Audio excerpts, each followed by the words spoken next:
My name is Leah Tinari, and I'm here to talk about the behind the scenes and the making of my book Limitless that's coming out in November. I graduated from the Rhode Island School of Design, studied painting and printmaking. In 1998 I graduated and moved to New York City, and I did all sorts of odd jobs to fund myself to have a studio, and so I was able to be a painter. The work at the time when I was in my 20s here in New York, it was a lot of sort of New York nightlife and debauchery, and then in my early 30s I became a mother, and my focus started to shift, as I think naturally it would, that you know, I was really focused on my son Mars and what he was doing and his stuff infiltrating my life, and as an artist who makes work about her life, I started to really pay attention to him, and sort of he became this director in my life of all things, you know, where we ate, what we did at night, you know, all of these things. So naturally it made sense that he would direct my art and my paintings. Mars would come into my studio and ask me to, you know, make paintings. So I started making these watercolors, which were essentially a collaboration between Mars and I, and they were really popular and unedited as like a child's brain is. So after that show, you know, Mars was growing and he was asking a lot of questions and was really interested in history. So he wanted to know a lot about the presidents and the US presidents and you know, just all sorts of things about them, and a lot of the questions I couldn't answer, so we started researching and talking about them, and then he really wanted like a visual for his bedroom, you know, poster or something like this, so we were looking stuff up online and we just couldn't find anything, and we didn't think that anything out there was attractive or felt, I don't know, fresh. So I decided I would paint all the portraits of the presidents for him. So I kind of took on this big task,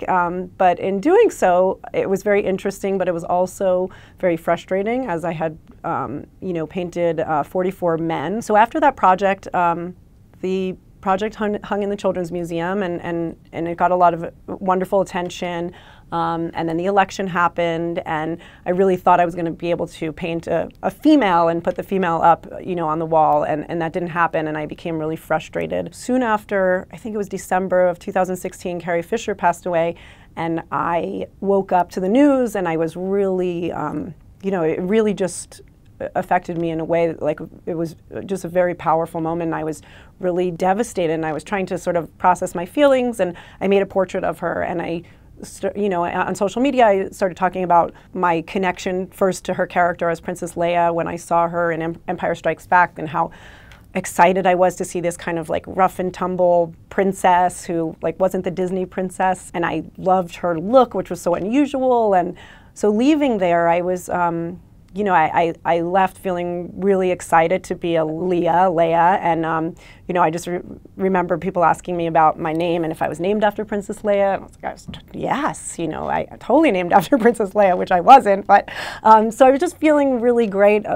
you know, after seeing that movie, and as a tomboy living in the Bronx, I really connected to her character. And then as I was older, you know, I connected with Carrie Fisher, the person, not her character on the big screen, but Carrie Fisher as the woman and the things she stood for, and, you know, being really vocal about her having, you know, being bipolar and her mental illness and dealing with that and the struggles, and her struggles with addiction, and, you know, just this really complicated, interesting woman. So after making her portrait, the next morning I woke up and I had made a portrait of Louisa May Alcott, who wrote Little Women, and, you know, thinking about how I connected to the character Jo. And then I believe the next one was Dolly Parton, because, you know, my family always listened to her, and she was in our jukebox. And so this project very naturally started, where I was just literally waking up and making portraits of these incredible and also flawed women, but you know, these women that, you know, were self-made and had all of this grit and guts. The way that I made the portraits, they're gouache paintings, 11 by 14, but I was using an old school method of stenciling, so I was literally hand stenciling every letter, which then creates the words on the page, and the stencil and the text becomes part of the art. And I wanted it to feel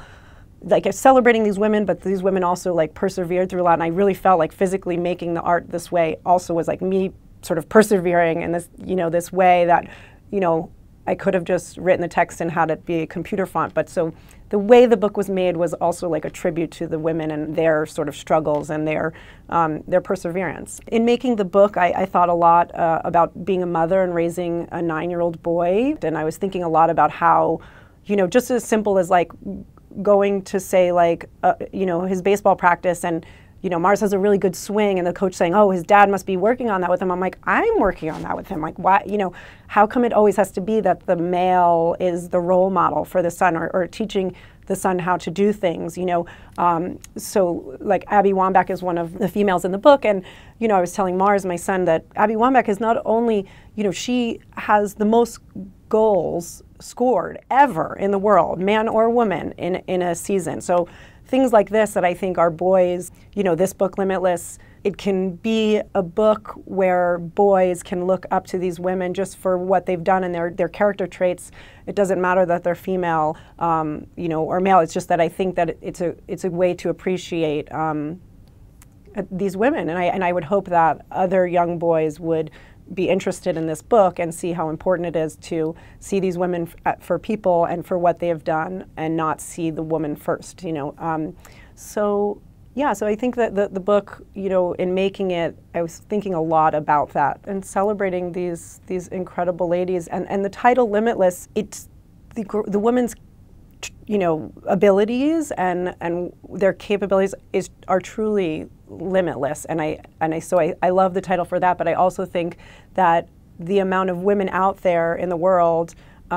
doing great things, and every, you know, young girl and woman out there, you know, that are every day, there's new women that are part of this incredible limitless list, you know. So I think it has like a double meaning, and you know, the list grows every day.